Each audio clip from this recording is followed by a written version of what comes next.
Magandang umaga sa lahat.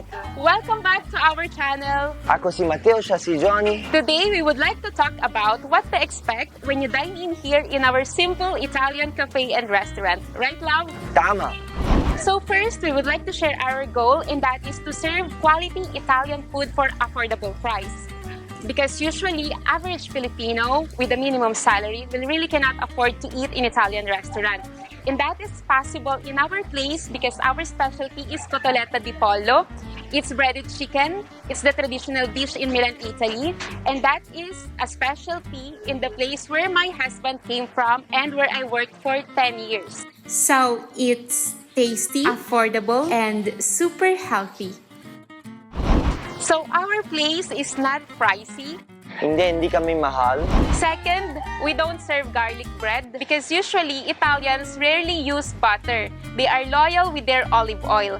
What we can do is bruschetta. It's typically wrapped with garlic or tomatoes, topped with olive oil and salt.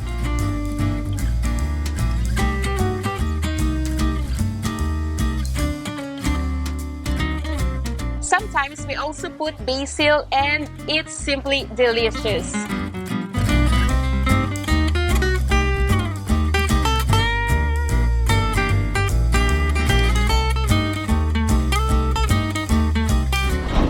And number 3, no ketchup. Because Italians believe that ketchup is used to hide unpleasant flavor. Like for example, kung hindi fresh ang food like hot dogs or frozen meat or fries, they usually combine their food with tomato sauce or fresh tomato ketchup.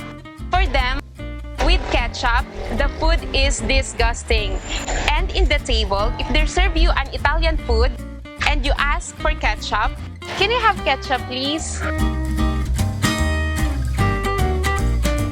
It's like an insult to the chef. Number 4, ang carbonara.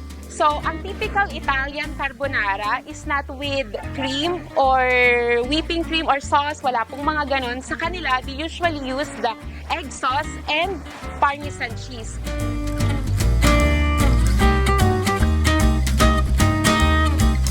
Only those two things, Parmesan cheese and egg sauce.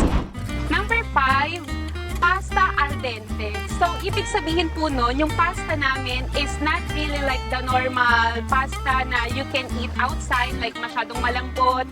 Al dente means yung parang hindi siya ganun kalambot, yung tamang-tama lang yung texture niya. So, kapag kinain, it's a little bit, medyo may konti pa siyang tigas.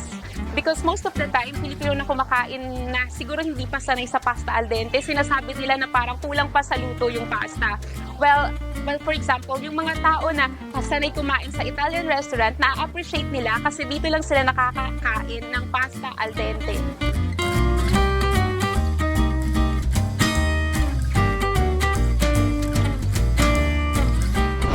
So, thank you so much for watching our video. We hope to serve authentic Italian food and to maintain serving authenticity ng our food and products. Right, love? Yes. So, Grazie mille e alla prossima. Ciao! Ciao!